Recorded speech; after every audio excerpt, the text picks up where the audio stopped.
Hi, my name is Jamie Moyer. I'm a Premier Field Engineer supporting System Center. This video is going to talk about custom reports in Configuration Manager 2012 R2. We're going to use somewhat of a case study approach that will walk you through soup to nuts building a report in Configuration Manager. So if you have never built one before, probably the best place to start is in the introduction video, which was the previous one.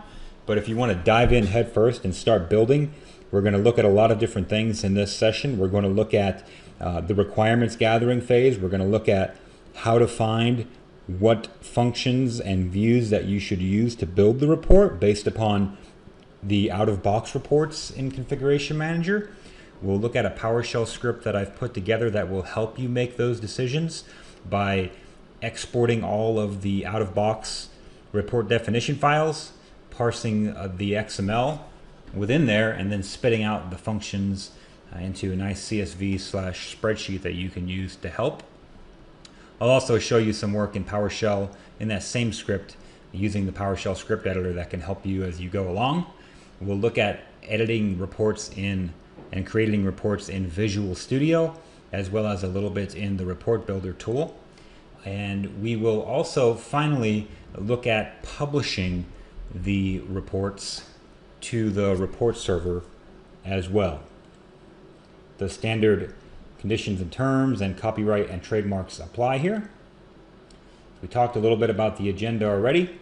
So phase one, when you're looking at constructing a report, obviously is to define the requirements.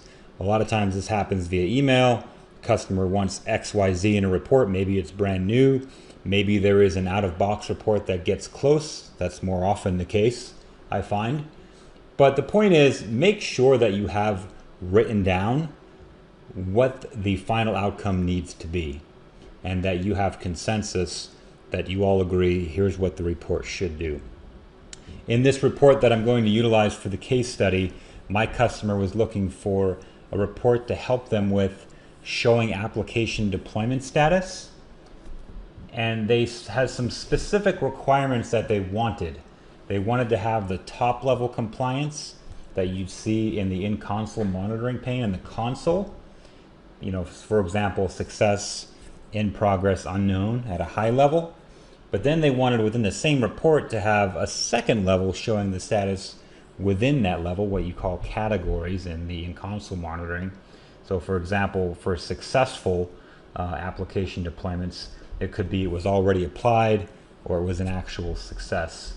And finally, they wanted to be able to then drill in to the given category and expose the actual machines that are in that bucket, and to do some linkage with the client status views to show client status as well. They wanted this all in one report. You can get close to this with the out-of-box reporting. However, what you'll find, and if you look, is you have to do a lot of drill downs, and it's a bit clunky to get this result. They also wanted something unique. They wanted an HTTP link within the report that they could click on with the parameters already are there, so they could send that to further customers. That would take them right to the report with the URL correct. If you used Configuration Manager 2007 web reports, if you remember that it was very easy to do that prior to the reports moving to SQL Server reporting services, that you could simply go to a given report with the parameters and the URL would reflect that. That's not the case in SSRS reports. So I'll show you a little trick to do that, as well as to have similarly an email to link where if you click on it in a report, it will pop up an email with the URL to the report with the correct parameters already in there. And finally, for this report, they weren't too concerned with role-based access enabled filtering, which is possible in Configuration Manager 2012 R2, but we will touch on that and discuss that as well in this video. Okay, so as I mentioned before, the best place to look often when you're building a new report is to look at existing reports in the same or similar category to get an idea of how those were created. And that's usually the approach that I take. So how can you do that? There's lots of different ways to go do that. And we'll look at a couple and I'll show you what I use as the preferred way. So if we go to our Configuration Manager console under the monitoring node and look under reports, you can see that we have folders here that represent the categories of the reports. In our case, we're interested in application monitoring reports. So if we go to the software distribution application monitoring, we can see the different reports that are within that category. If we click on edit on a given report, what's actually going to happen is we're going to pop up the report builder tool with the editor so that we can go and look at that report. This tool takes a little while to open up, and you can see that if we were going to do this for all these reports, there's 6 or 8 here listed, it'll take a little bit of time. So there are other approaches as well to be able to do that. I mentioned that there was a PowerShell script to go grab all these reports. This one I didn't write, but I have a link here at the top, and you'll also have it in the appendix of the deck for this video. But this is a very simple script. All you have to do is plug in the URL to your report server web service and play this guy. And what's going to happen if we go to our temp directory, it's actually going to go out to our reporting server and grab all of the report definition files and dump them down to your disk. So you'll see a folder here was just created. Here's my root ConfigMgr_cas folder. And what's going to happen is for every category, it's going to pull down and create all the RDL files on the disk here for us, which is very useful if we want to go and explore these guys. So that'll take just a few minutes and they'll all be downloaded to the disk. So now that they're on the disk, you can actually explore them a little more. These RDL files are actually just XML. So if I were to open one of these guys in Notepad, this report definition file, you'll notice is straight XML. Okay. The nice thing about that is it's very easy to parse XML with PowerShell. So for example, here's the different data sources associated with this guy. It's just one data source.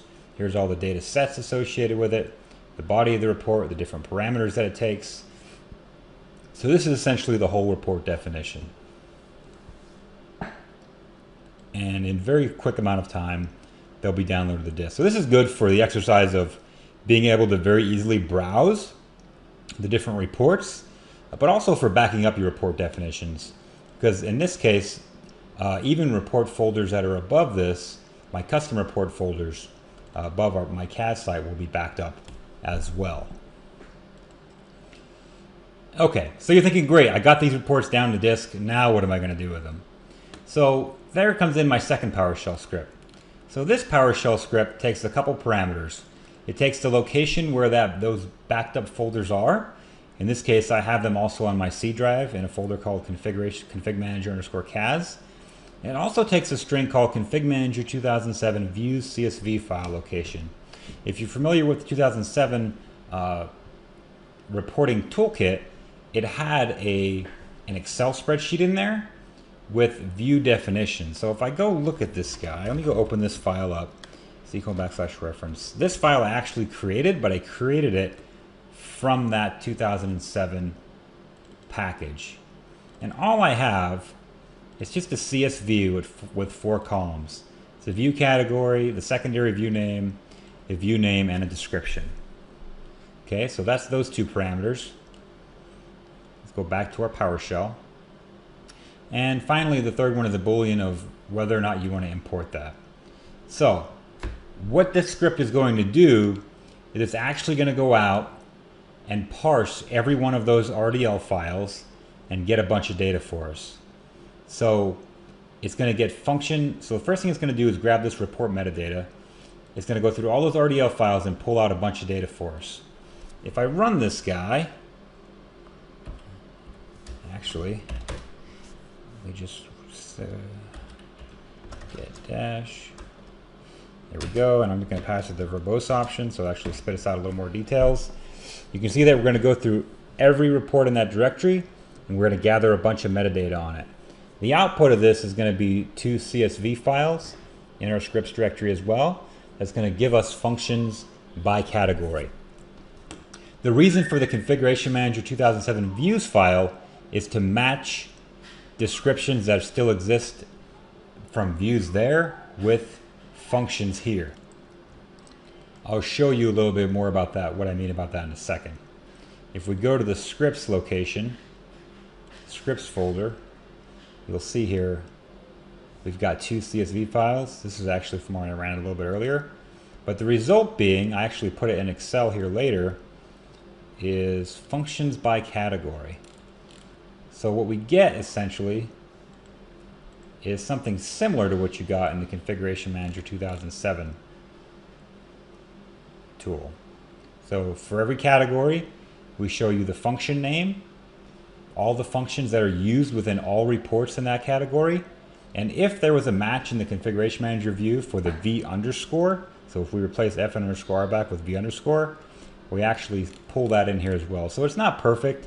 Obviously some of these will say 2007 and maybe some of the functions or views have changed slightly, but it's definitely a start to get you going. So remember, we wanted to find out, the reason we're here is what functions are used in this application monitoring. If I simply go in here to my filter and search for application, I want to find the different folders that are related to that. And you can see one in here is actually hidden from the UI, and that's this application monitoring hidden. So let's filter this guy to application monitoring hidden. So now we're scoped to just that category. So now we can see all the functions that are used in the out-of-box reports for those guys, which is really helpful, because if you wanted to find this out via the other means, you'd be back up looking at your report definition file. If we go back up to this guy, so it finally opened, and now we have the first one opened. We have to go expand parameters, expand data sources, data sets. So once data sets is where we'd be looking, we have to look at every data set, go to the properties on that guy, and actually wait to see, grab the SQL statement, and then use that SQL statement. Now the SQL statement is still very useful, and we'll use some of them, but this is basically a quick means to be able to find out where to go in a hurry. So the script finished, and you can see it exported to CSV to my C scripts directory. And this Excel spreadsheet that I have here is based on the R2 preview. So some of the things may change. You can get this script is going to be attached to this presentation. So you can grab that if you want and create these again on your own. You can also run that script, for example, against an SP1 site or against a RTM site to get the different data from there as well, if you wanted to. But the cool part is, now that we're in the script editor, this data is available. So if I do $report metadata, I can see all the metadata that was collected about these reports. And this metadata, what we actually have in here is a couple things. One, you'll notice all the data sets are actually in here. So as I scroll up, I grab the SQL from every data set query, the name of the report, and the category. So you can filter on this within SQL if you wanted as well to get a little more granular results. So for example, in my case, I'm looking for metadata around the category for software or application monitoring. So I can say question mark means where category dash like, and I can say, let's just do application to see what we're looking at here. Let me stop this for a moment and we'll go grab the actual category that we're looking for. In this case, some of these data sets actually get quite long. Here we go, software distribution, application monitoring. So let's grab just this guy and we'll paste him in here. So now we have just the functions related to our application monitoring. So this is a very quick way for you to actually look at the SQL for all the data sets involved without actually having to crack open the RDL files. So, and of course you can copy and paste right out of here, paste it over into SQL Management Studio if you like.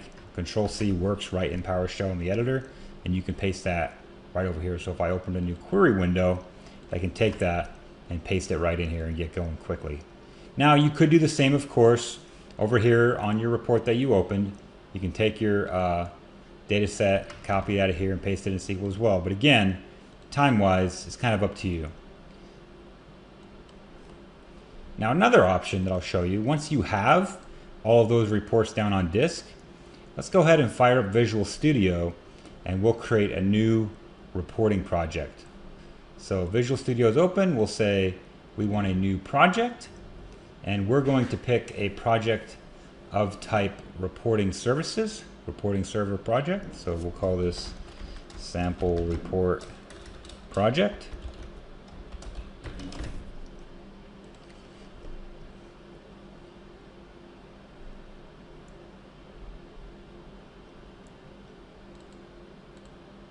So now I have a new project open. Maybe I want to go ahead and add, let's add all those reports to this guy. So if I say add existing item, since we downloaded all those guys to disk, if I go to my C drive, I have a folder ConfigMgr CAS. If I go to my application monitoring folder, I can select these reports and add them right to my existing project here. So now, instead of having to do one at a time in the report builder tool, I have all of them here available to me. So I can simply double click on one and I can more quickly view all the same things related to that report. Parameters, data sets, built-in fields, and utilize that in my reports. Again, a lot faster than opening up one by one with the report builder tool. So while we're here, let's also go ahead and add all of the hidden application reports as well. You'll notice that there was, if you remember, another folder of hidden reports here. Let's add these guys in here as well, because those are the reports that these top level reports drill down to. So a lot of useful data sets and information within those, I suspect, will present themselves to us as well. Now again, I'm using Visual Studio to do my editing. You don't have to. You can use Report Builder, and the experience is pretty similar, right? So you have your report data here over on the right in Report Builder as you do in Visual Studio, but there are some advantages over here in Visual Studio. It's a give and take. Report Builder, you can get going without having to do anything. It's as simple as we looked at in the last video, from within the report configuration manager console, simply right-clicking, saying create report, and you fill in some details about the name and the type of report, and it will actually open Report Builder in the new report already for you. So it's a little more simple, but if you get into more complex report authoring, I personally like the Visual Studio approach. Again, it's a preference, and there is a little more power here as well for organizing and publishing your reports and versioning them as well. So in this case, I'm going to cheat a little bit and show you the finished report, what it's going to look like, and then I'll show you what we did to build it. So this is the application status, deployment status that they're looking for. They're looking for these parameters. So the application, in this case, the application, we only want to show in our drop-down here applications that have deployments, so that's consideration. And then based upon our selection of application, we want to show collections that chosen application is deployed to. In this customer's case, they wanted to do location as well to filter the results a little more to either all machines or non-storage machines. And we want to grab the deployment type for the given application as well. Remember, we talked about having a report link. Here's a link with the parameters already in there. We talked about having an email link as well that would open an email. But here's what I wanted to focus on, what they're looking for. So they wanted an overall compliance state, an account there, and then they wanted to be able to drill into a detailed state or category based upon that, and then get this very granular information within that detailed state. So the actual machine name, its location, and the enforcement time, and the last policy request is coming from the client status data that particular machine made. If we collapse that back, we can see that in this success category, we actually have two different categories of success: already compliant and success by itself. If we were to go to the Configuration Manager console, I can show you how that's surfaced in the in-console monitoring as well. So in this case, we were looking at the log parser deployment. So if I go back to this guy, I'm going to search for log parser here. You can see I get this top level here, right? And then if I drill in, I actually get a little more details as I drill in the different buckets of machines. So they wanted something similar to that.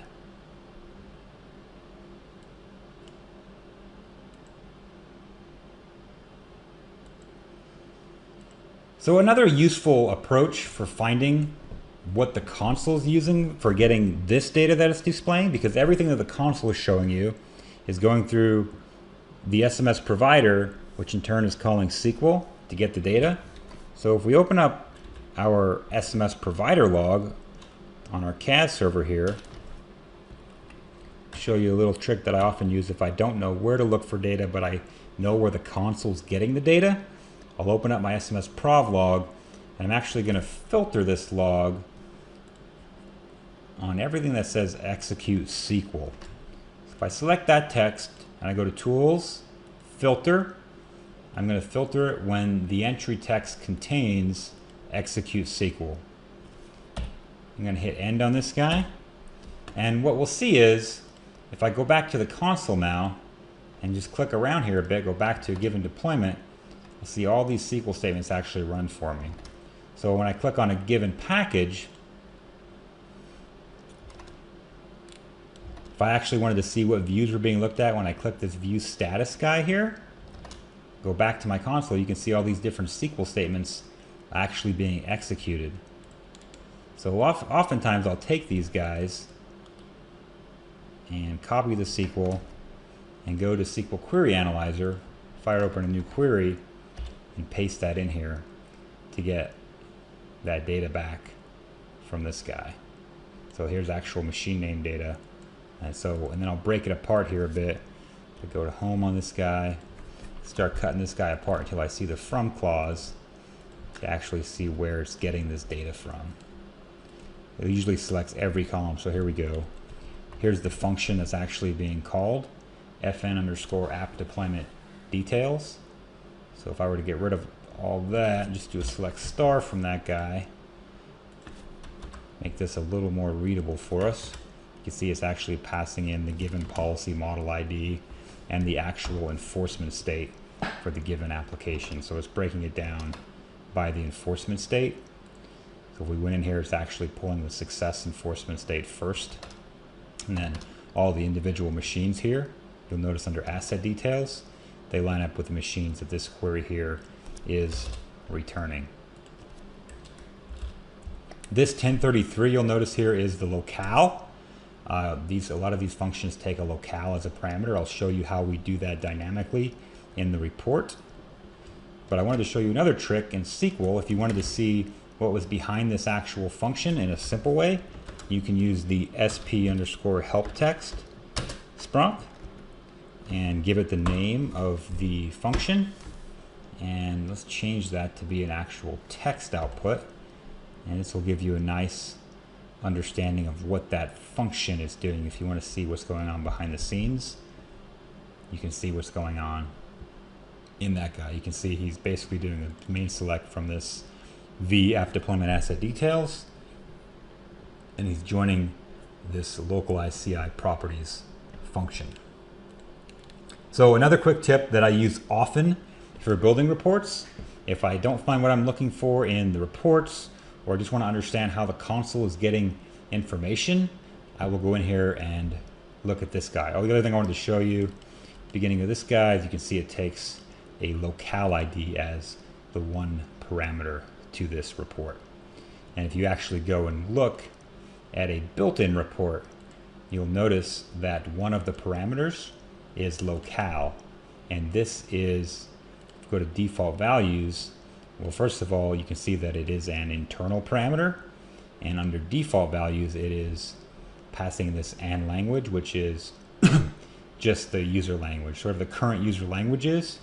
That's what's being passed in. So if you build a custom report from scratch and you want to support localization, you'll want to do that as well. Copy or create a new locale parameter, similar to an existing report as a sample to help you with that process. So just a good tip of how to find data for as far as what the console is doing. Now let's take a look at some of the built-in reports and where they're getting data for this particular application deployment report that we're trying to build. So the first one I wanted to look at here report-wise out of box was all application deployments basic. And this report lets us choose by either an application or a collection.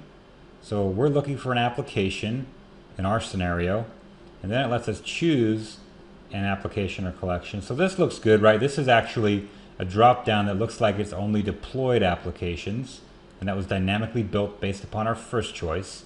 And then our next choice here is to choose all collections or an all systems collection. So this gets pretty close to the main parameters that we need for our default report. So if I want to, let me show you this guy just to show you the difference between what it does and what we're looking for very quickly. You can see that we get a nice high-level overview here, but we have to drill in to another report to get actual details. So if we click on a given number, like our successes here, a given category, we can see the different counts based on category. So success, we're already compliant. So this is one level down, and then we have to actually drill down another level to see the assets that are in that compliance. So all the moving parts are going to be here between these queries.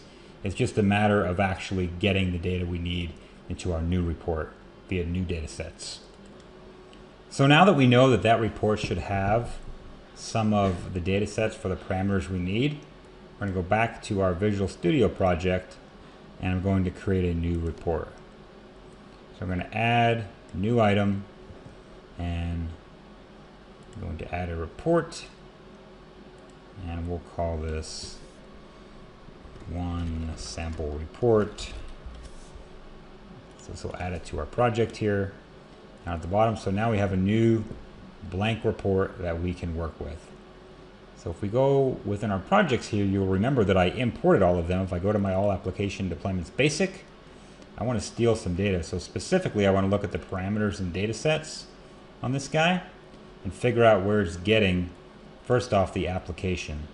So they didn't name these very well. We see first matching app, second matching app, but I just need to figure out where it's getting the application dropdown from, and it looks like it's this guy, this fn_rback deployment summary. A lot of times I'll grab this, go over to SQL, and throw that in SQL here. So remember, we can choose between collection or application. If we chose application, it's actually doing a select distinct here from fn_rback deployment summary, which is, I think, what we're going to use for getting our application list. If I run this, I'm going to get an error, and that's because you can see this is actually calling a function based upon two parameters that don't exist here. Now, these aren't going to exist in our report either. We talked a little bit about locale. User_sids is similar to that. So that means that we're going to need to create these in our report before this will work in our reports. But to test this, for locale, remember, I can simply put in 1033. And for user_sids, this is for RBAC reporting. To test, I'm just going to set that to a string called disabled. Make sure that we're looking at data here that is going to work for us for that parameter. Okay, so we get a software name and an ID back for each one.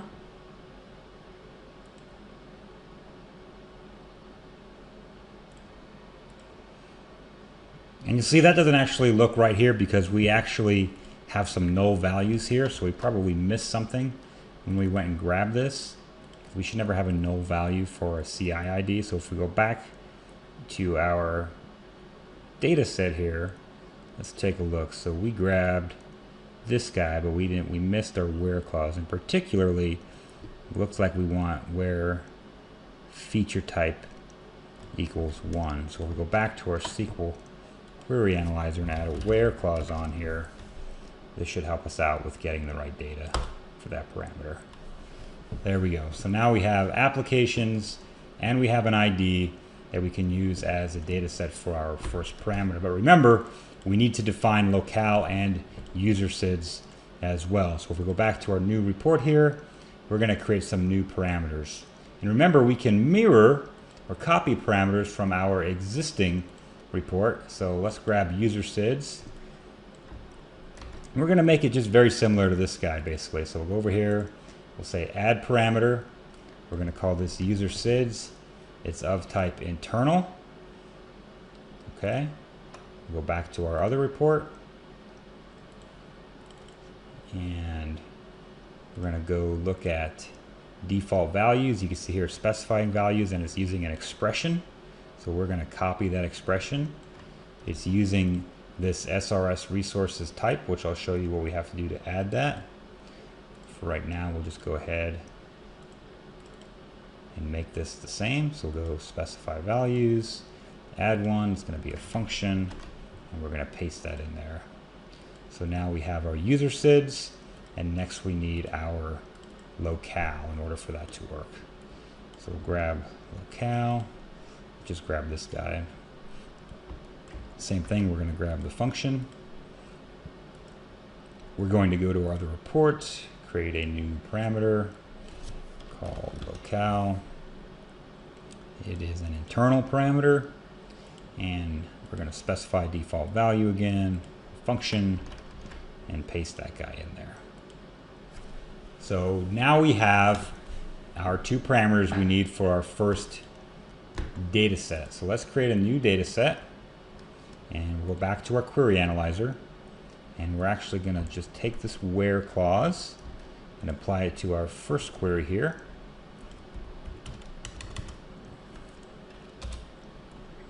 Copy that guy, bring it over here, we're going to embed it into our report. So first thing we're going to need is a new data source to configuration manager. And this will be sort of a temporary one. I'll show you towards the end how we fix this up. But for now, we can just build a new data source, pick our server name, and database on that server. So enter in my CAS in this case, and the CAS database, and connect. And it's as simple as that for creating a new data source that we can use for the report. We need a data source in order to execute and run the query against. So if we say OK on this, that will be successful.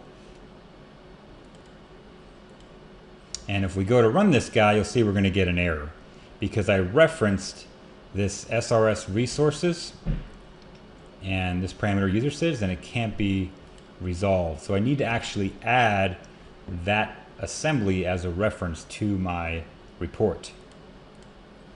To do that, I'm going to go to the report properties over here, and you'll note an assemblies location.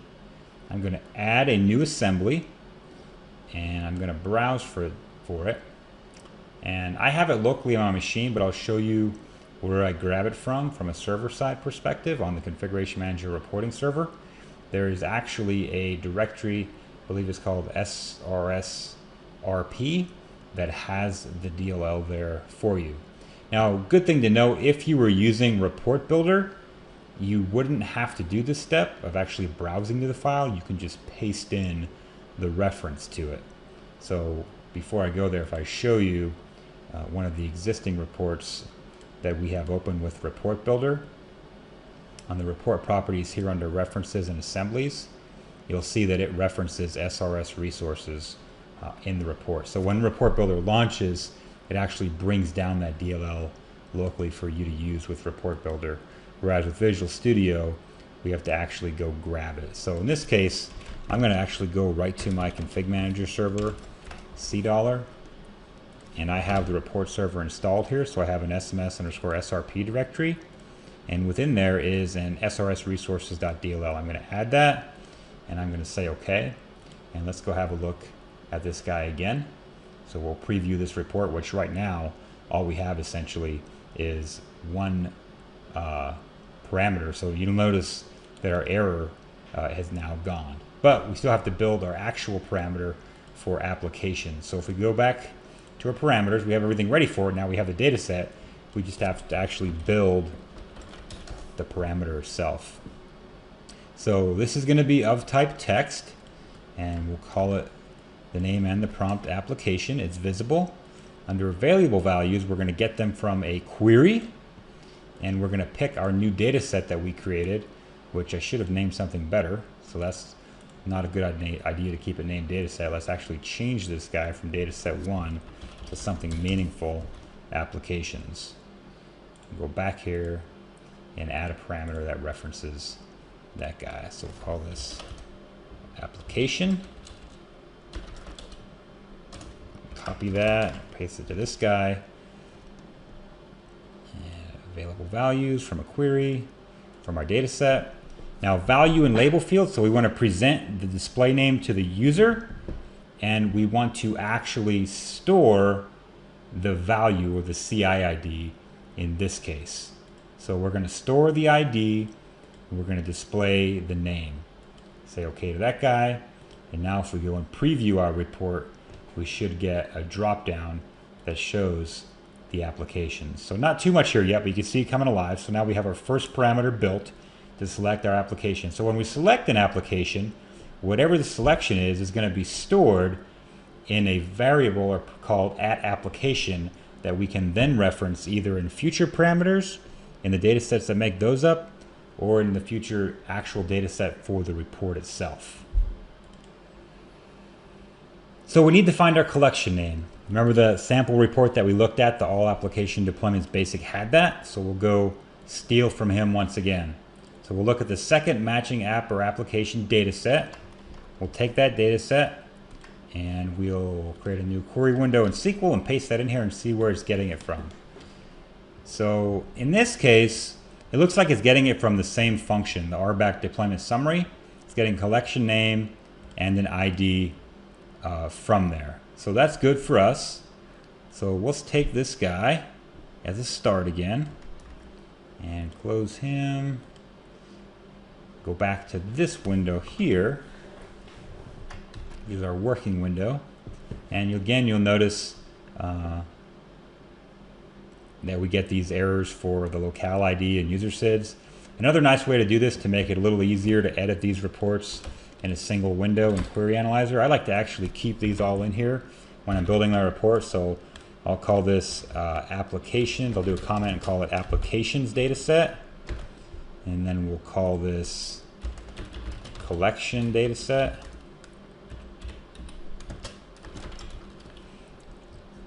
And I want it to actually work without having to change them manually. So I'll declare some variables up here at the top of this guy. So let's declare @locale. That's going to be an integer. And we'll say it equals 1033. And then we'll declare our other guy, user SIDs. And that's going to be a varchar. We'll call that a varchar. Let's just call it for grins for our case 20, because we're just going to set that to disabled. So now you'll notice these guys go away. So we can run this guy, which is our first data set, and get results without hard coding it, so we can now more easily move these queries to our report. I do most of my work here in SQL Query Analyzer to get all my data how I want it, and then I'll ultimately move it over to the report itself. So you'll see here, we're doing this select from the RBAC deployment summary, and this guy is actually selecting a distinct, yeah, so I need to have my locale in here. Let's grab this guy, copy it to here so I don't have to run them both. So actually just comment this first one out and run it this way. So this looks like what we want for the parameter, a collection name and an ID. But we'll keep, what we want to do now is we want to limit this query based upon the selection of the first one. And in this case, we know that in this first data set, we're returning a CI ID as an @application parameter. So we're going to do a select, and we're going to say where the CI ID equals our @application parameter that we created. And in our case, to test, we'd have to declare another integer here for that CI. So we'll create an add application here, and we'll uncomment this guy, and let's grab an application out of here. So let's grab app test, for example, and we'll comment him back out. We want to make sure this is returning data before we actually pull it over to the report. So here we go. This looks like it's going to work for us. So we'll take this data set, go back over to our report. Okay, so we're going to create a new data set now. So we're going to add a data set in here, and we're going to call this data set collections. Go back and make sure that I have the right query here. There's our collection data set. Going to be embedded. We'll use the same data source. Paste that guy in here. We're referencing the @application parameter. So now we have collections and applications. We'll go back under here just to show you under parameters. You'll see here that we actually show the parameters that this guy takes as well. So now let's create a new parameter called collection, and we're going to say for available values to get it from a query. We'll grab it from our new data set. Again, the value is the ID, the display, or the label is the name. And if we go to preview our report, we have an application drop down. If we pick an application, then our collection lights up with available applications within that application. Great, so we have our two of our parameters. The next thing that we wanted to grab parameter wise was the deployment type for this guy. And I wanted to show you again quickly, we've been going back to the actual out-of-box report and kind of going through the data sets, which once we identify the report really isn't too bad.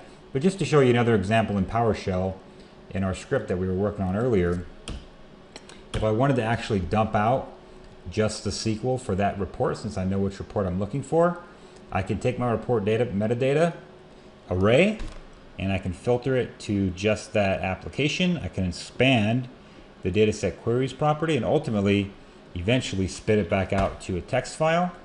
And this text file will be all the queries from every data set within that report. So just another way that you can easily get everything without having to go cut and paste everywhere into a SQL query editor that you can utilize to help you out for this report.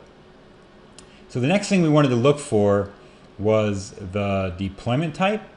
So let's just go back to this guy, application deployment basic, and figure out where he's getting the deployment type from. And in this case, it doesn't look like he is. So if we go back to the actual report, I don't see a deployment type actually being pulled here. So let's go look at a couple of the other ones that I did pull up to see where we may be able to find the deployment type for this guy. That's mine. Of course, I already found it in that guy. Let's go under view current data and have a look at this guy.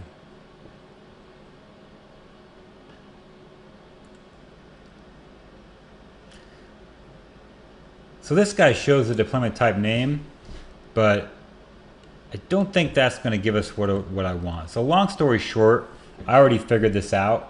And if we go back to our reports here, remember when I loaded all the reports from the beginning? It turns out that there is a report under the hidden folder for application deployment called Application Deployment Compliance Status that gets us pretty close to what our report does as far as parameters go, but they have exactly the parameter we're looking for, and that's deployment type and the data set. So if I look under the data set for this report for deployment type, I'm just going to steal this SQL right out of here and go back to our query studio, our management studio, and we're going to do a new comment, and we'll call this our deployment type. data set.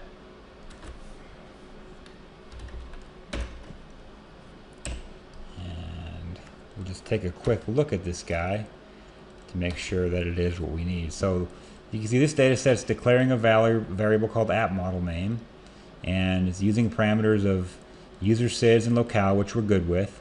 It's also doing a where clause of where the CI ID equals add application, which is good. We're in luck. We have that defined already in our report. And then finally, we're doing a select statement. So it's getting app model name from this query. And then based on that app model name, we're querying this RBAC list deployment type CIs with that app model name as a new parameter. So if we comment out these guys that we are not using, actually going to undo that, hit the wrong button there. So we'll comment these guys out, run this, and now we see for the given application we have one deployment type. So we should be able to plug this guy right in to our report. If we go back to our sample report, go to design, under data sets, we're going to create another data set, and we'll call this, actually cheat and paste it out of this guy, call this our deployment type data set.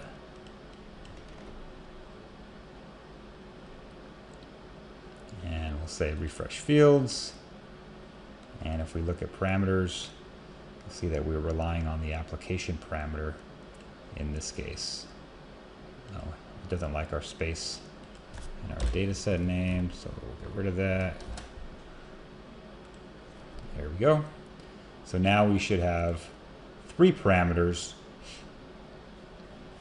Actually, scratch that, we have to actually go configure our new parameter for our deployment type. So we'll add a new parameter. We'll call this guy deployment type. And while I'm going through this process, I'm really trying to show you that this is an iterative process. You know, you're going through, we're looking for reports, we're finding data, and for the most part, most folks, that's how they're going to do these reports, because to be honest with you, by the time you remember these, I actually was working on this report a few weeks ago, you forget it just as fast as you remembered it. So that's why it's nice to have these spreadsheets. It's nice to have the tool that you're looking for to get the job done. So in the label, we're actually going to pick the display name. We're going to have the value be the CI ID. And we'll go try this guy out again. So now we should have 3 parameters. And you'll note these parameters are dependent upon the first one, so you can't do anything yet. So first I'll pick my application. Then I can pick my collection. And then based on that, I can pick my deployment type as well. So now I have 3 values. I have an app CI ID, I have a deployment CI ID, and I have a collection CI ID. Now I need to ultimately use those variables in my main data set to pull back all the data we need for this report.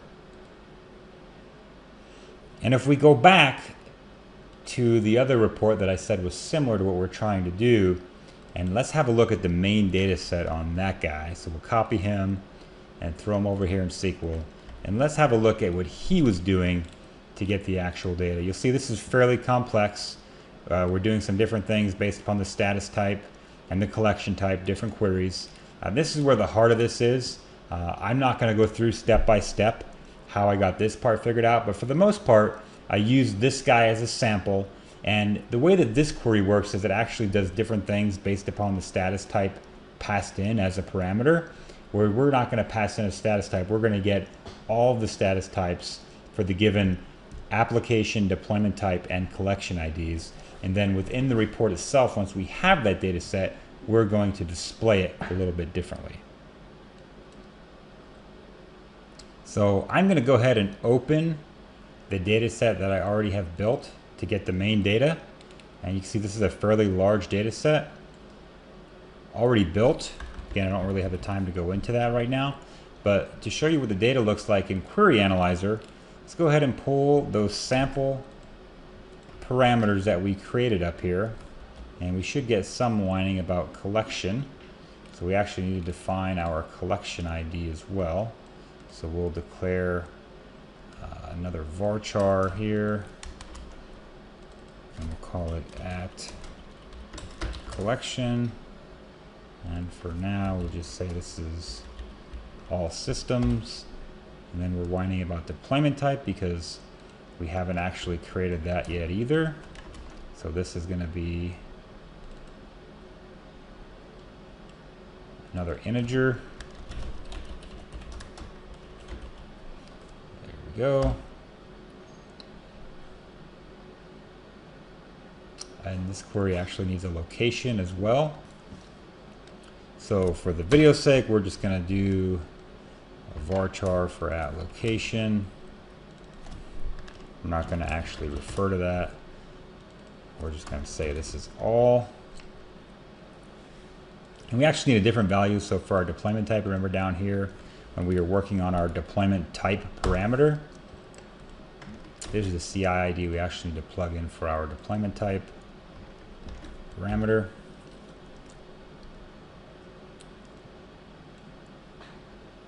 So this is going to give us back all the data that we're actually going to have to utilize within our report. And there's some key data here: the machine name, the enforcement time. We have an app state and an enforcement state, an error code on some of these that are in error state, a location, and also a last policy request as well. So we're just going to take all of these guys. We'll actually take my location as well, since I didn't actually declare that as a parameter in this sample. And we're going to create a new data set in our report. Go to design, add data set, paste this guy in here, and we'll call this the app deployment details data set. This is going to be the main data set for our report. And it wants us to go ahead and define query variables. Just make sure these guys line up. It wants the location. Let's say OK. Okay, so it's actually didn't like our at location parameter.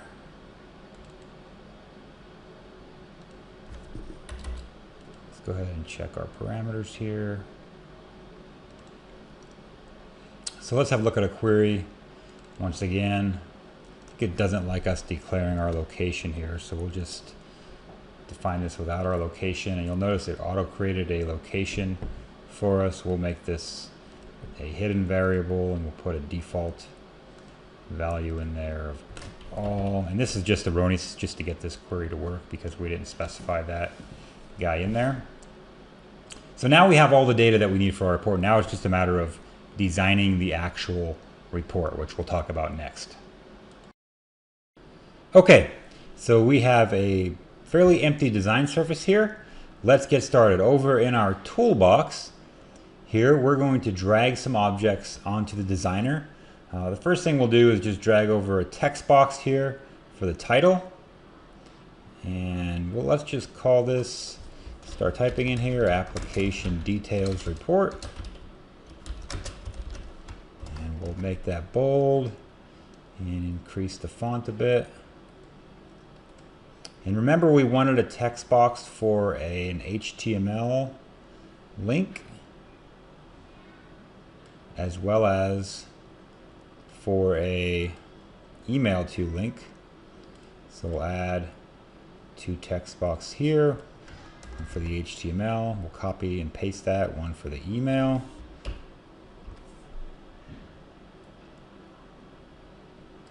And we'll just put a placeholder in here, HTML and email, because we'll work on that after we're done with our table. So for our table, once I get this positioned correctly, our table, all we're going to do is drag and drop a table object onto our design surface. And once that's on there, there's several ways that we can fill it out. So if we go to report data, under data sets, we know that our main data set is our app deployment details data set. We can drag and drop fields onto there, or we can simply within the table itself click on this little object to the right and insert a column that way as well.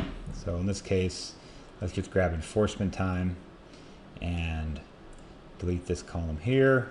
So remember what we wanted is we wanted a top level grouping of the compliance status and then a sub level of the category of status followed by all the details. We wanted to be able to collapse and expand at that details level.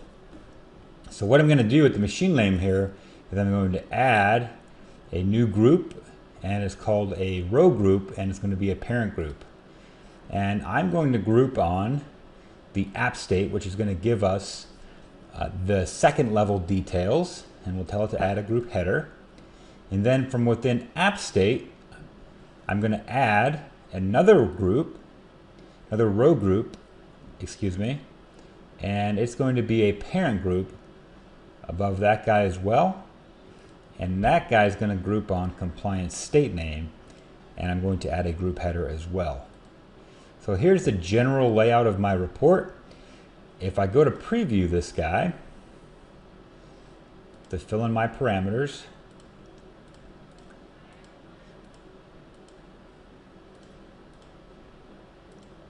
and it wants a location parameter, let's go fix that real fast. So my location parameter looks like it's marked visible again. We're going to make that hidden and make sure it has default value so we don't see that. So let's go to preview our report again. Log parser. And this could get a little bit tedious. What you might want to do as you continue to test the report over and over again is to actually put in defaults while you're testing for these values to make it easier. So you don't have to keep filling in the parameters every time you run the report. So the overall format looks good. We have a first level group here of our compliance state name. We have a second level group of our app state name. You'll notice right now it's in integers. I'll show you a function that's in the SRS utilities that we're going to use to convert that guy. And we have a machine name and enforcement time as well. So we'll need to clean this up a little bit and add some columns.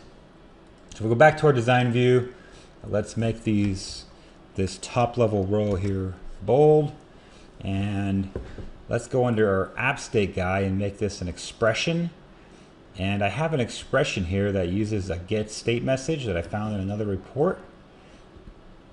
So we're going to copy this guy, and now it's an expression. So if we preview that, we should have an actual readable value now based upon the state. There we go. So that looks more friendly. We have an app state of in progress and success for these guys. Now we need to group these guys so they're collapsed. So I'm going to go to this details row here on machine and go to group properties. And under visibility, I'm going to say when the report's initially run, go ahead and hide this. And then I'm going to say that it can be toggled on, in this case, the app state. So let's go preview this again and see how that looks for us.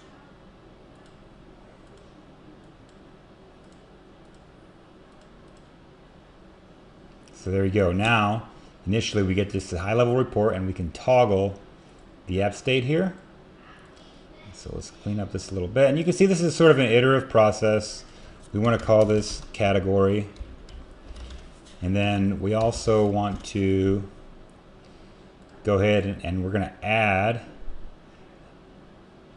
another column here on the current group on the right. We'll call this count. And within the count here, so we want to count by compliance state. We're going to do an expression. And under common functions, aggregate, we're going to count distinct. If we go back under fields, so we'll figure out the total by counting the distinct machine names. So let's give that a shot.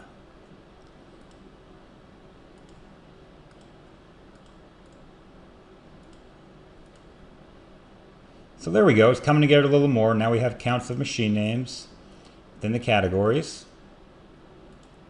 So we need to add a few more columns over to the right, extend this table a little bit. So let's drag this guy out a bit. Actually, he's fine. Let's add another column. So we'll insert a column to the right, and maybe let's take our, so basically we want to have ultimately all these guys over here. So let's take our requirement name. If we were missing requirement, we'll add another column to the right. And let's take, for example, last policy request. Don't need to add them all. Just trying to show you guys.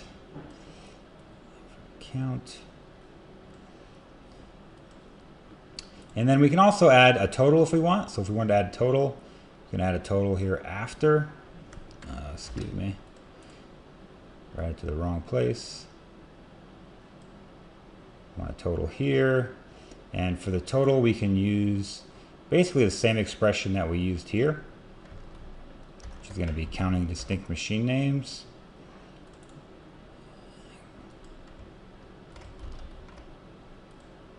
And we'll make that guy bold as well.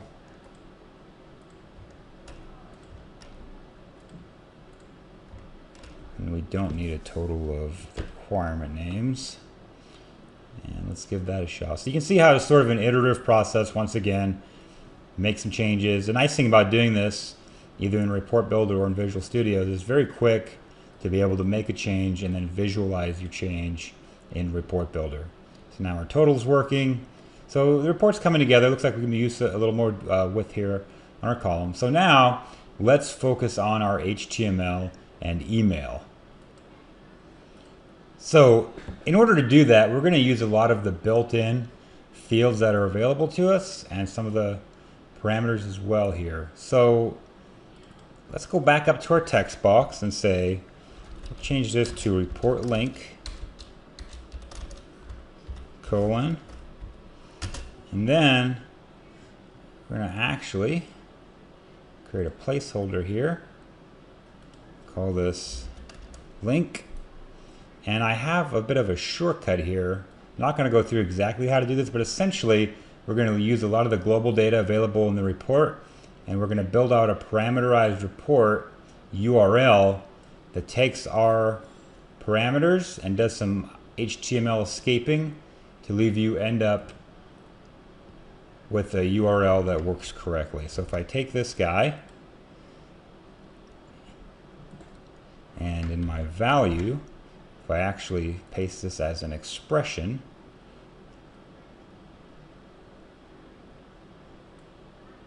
and then we need to do the same thing under action. So we're going to go to a URL, and for the URL I'm going to paste this guy in here as well.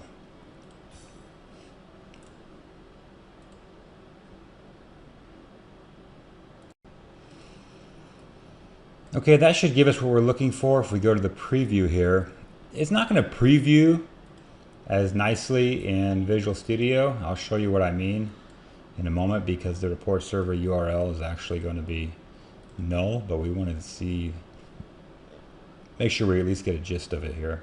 Here we go. So see, we have the question mark, but you can see for the most part our parameters are being passed here. We've got our application ID, our collection ID, and our deployment type ID. And once we publish this, I'll show you the difference, how it looks actually from the SSRS page. So next thing we need to work on is our email. So I'm going to change this to email a link. Make that bold, and I'm going to go to text properties and action. Go to a URL, and we're going to make this a function as well. And again, I have a sample here. I'm not going to go over it in detail, but essentially we're using the mail to reference, and we're actually going to try to get the user that's logged on. So your current user, we're going to strip out the domain, and we're going to build an email address to send to based upon a variable we're going to define in the report called email domain. And we're going to put the actual URL in the body of the email. So let's copy this guy out of here, paste it in here, and remember, I actually need to create a report variable called email domain. So if I go to my report properties and go to variables, I can add a new variable, and I can call this email domain, and the value will be Contoso, let's do contoso.com. There we go. So again, not going to be really useful in Designer. But the next step that we'll look at is publishing this report to the report server. Okay, so the next thing I mentioned I wanted to do is look at publishing this to the report server. The first thing that we need to do is actually on our Visual Studio project, go to Properties, and we're going to fill in the target server URL address for my report server, and that's just going to be whatever your server is /report server by default. I'm going to paste that guy in here. And you can see I have the target folder called sample report project, so it's going to put any of these reports into that folder. So in my case, I don't want all these reports that I brought in for examples to be published. So I'm simply going to delete these guys, I don't need them. Delete this guy, which is my actual other report. And then all I need to do is build and deploy solution. So let's actually go out to the report server and create that folder for us and publish it out there for us as well. So if I go to my /report server URL, what I'll get here is another folder in here momentarily. There we go. So sample report project. And then my report should show up in here momentarily. You can notice it says in our output here that it's currently deploying the report.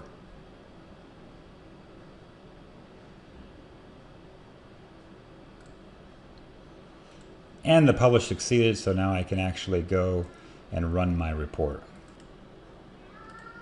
So if I go to run my report, click on my sample report now, this is now published to the report server. So go ahead and fill in my parameters once again and give you an idea of how this looks once published. So now you'll notice that my link is filled in correctly, and I also have an email link here. When I hover, I get the mouse over. And the report, just to show you the functionality, is working as expected. The cool part is if I shift or control click on this guy, I get a new window of the same report already open with the parameters filled in. And if I click on email a link, you'll notice a brand new email sent to myself with a subject of SCCM report and the report name and the URL already embedded. So if I click on this URL, I'll go directly to the report with all the parameters passed in there.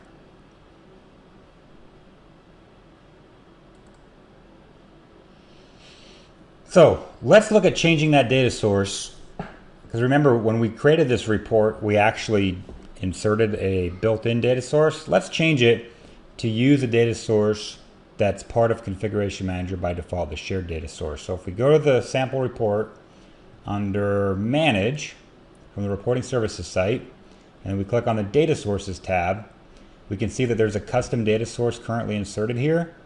Let's just go with a shared data source and click on Browse. And if we go under the folder for the site in question, in my case is ConfigMgr_cas, and scroll down, there is a data source here by GUID that is the data source for this site. We'll go ahead and hit Apply. So now our data source has been updated for this report to use the built-in shared data source as part of Configuration Manager.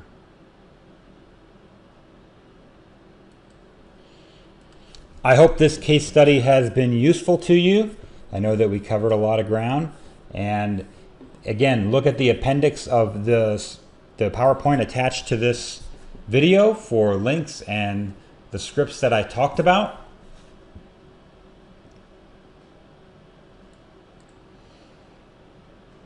Here is the reference for the backing up your report definition files, also the reference for the SP help text, and finally attached is the actual PowerShell script as well. Thank you.